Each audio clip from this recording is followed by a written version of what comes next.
40 метров, да, высота? Да, это год пророчества.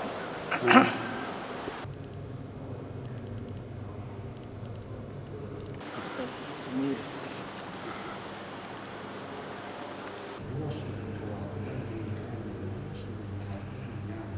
Архитектурная особенность акустическая, можно читать аят, слышно везде, каждый точно. На балконе место, свет, поднимает кто-то.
тепличных комплексов, которые производят разные продукты питания, основном помидоры его сейчас экспортируют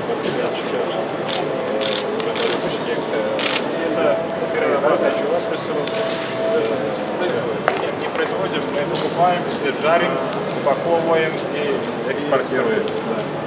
У нас есть основной экспортный участник ТДК-4 у нас, основной союз промышленных предпринимателей и наши предприниматели, один из ведущих наших предпринимателей работает с